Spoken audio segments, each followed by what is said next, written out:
他的宿舍换过一次，原来大一大二他住在新校区，蓝忘机在老校区。大三的时候调了个儿，他搬进了老校区，蓝忘机搬到了新校区。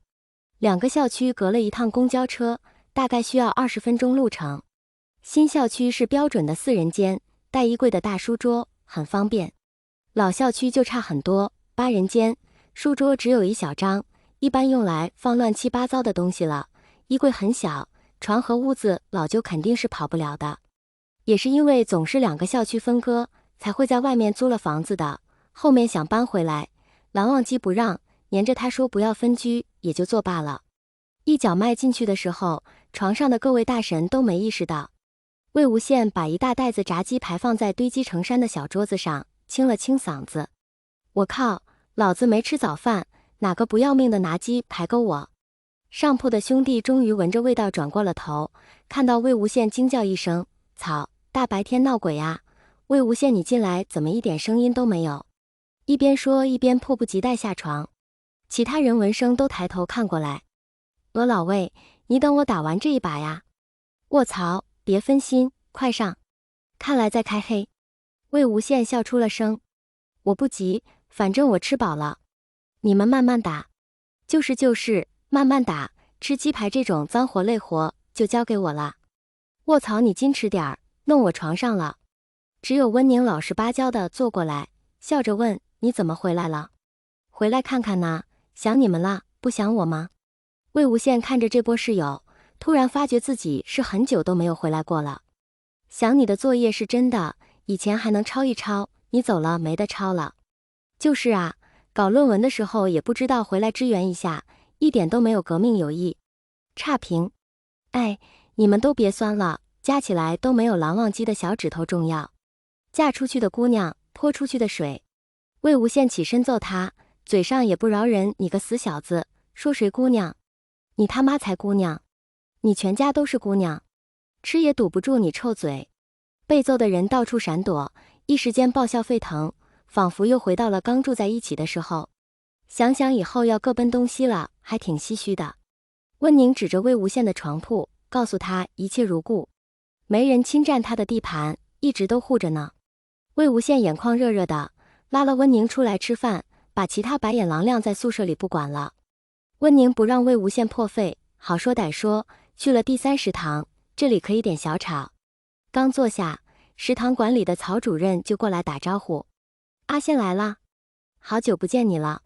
魏无羡在校学生会分管了生活部，又跟着国家政策成立了伙食管理委员会，他是第1任伙管会主任，那时候常常检查各个食堂，也是去后勤处汇报的常客。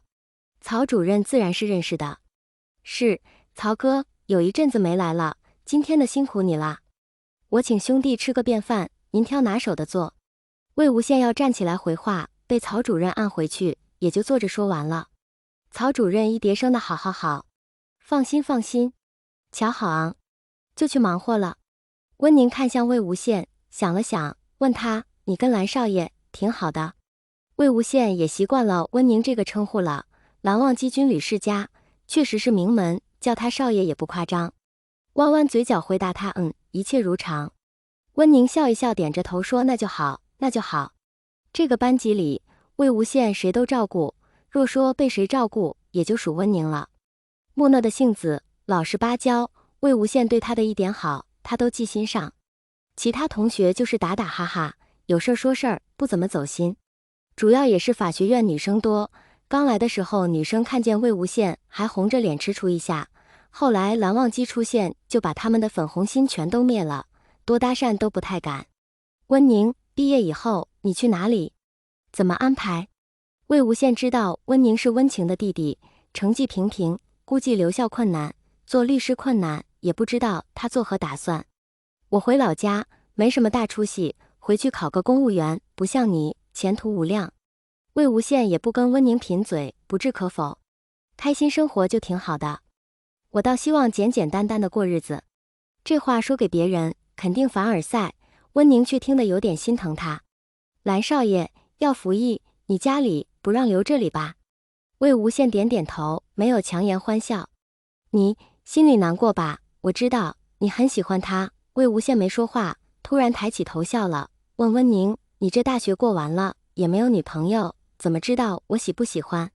温宁支支吾吾回答：“就你跟他，你接电话，一说话，我们都知道谁打来的。”魏无羡有点好奇了：“我电话多得很，老师的、学生会的、党支部的，你们怎么知道是谁打来的？”“就别人的不一定，但蓝少爷的电话，你一说话，我们都知道是他。你会特别温柔，温柔。你确定？”魏无羡第一次听到别人这么说他从来不觉得接电话的时候他有什么差别。别的电话有时候冷冰冰，有时候开玩笑，他的电话你都很温柔，有时候撒娇，你停。魏无羡没脸听下去了。温宁一块木头都能听出来，那他当时是得有多嗲了，这么过分。一群男人听着另一个男人发嗲撒娇，我的天，这个画面太惊悚了，他要是观众，他都没眼看。你说的要开心，别为难自己。温宁是真的理解魏无羡，理解他的两难。魏无羡看见曹主任带着菜过来了，忙说：“好吃的来了。”温宁，快接一下。又朝着曹主任致谢：“辛苦曹哥，一看就是好手艺。”“哈哈，快趁热吃，我不打扰你们啊。”“谢谢曹哥，您忙着。”埋头吃饭，魏无羡突然顿了顿，说了一句：“你可以跟你姐对着干，惹毛了也不怕，我爷爷老了。”其实他一直都知道自己会怎么选择，从一开始也没打算真的留在这里。当年填志愿已经对着干了，没留在北京，非要来上海，现在自由了4年，也该回笼了。夜幕降临，谢师宴开席。这个专业一共60来个毕业生，学院领导和专业课老师七七八八也都来了，统共也就8桌。订好的菜很快就上来了，白酒红酒都已经起瓶，今晚是没人喝啤酒了。一屋子的人，魏无羡认不全，但是没人不认识他的，包括所有领导。作为这个学院的风云人物，魏无羡肯定是逃不了要去敬酒致谢的，但是他今天不想喝酒，蓝忘机不在，他一口都不想喝，也说不上来为什么。所以他找经理偷偷给每桌加了红茶，茶汤浓厚，跟红酒无异。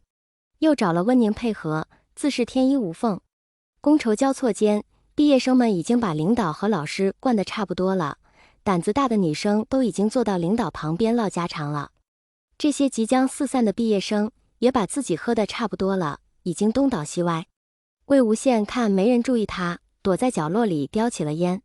温宁看了看他，小声提醒：“蓝少爷。”他记得魏无羡炫耀似的抱怨过，蓝忘机不喜欢他抽烟。魏无羡瞥他一眼，没接茬，仍是一圈一圈吐着烟。那一桌的同学有点惊到，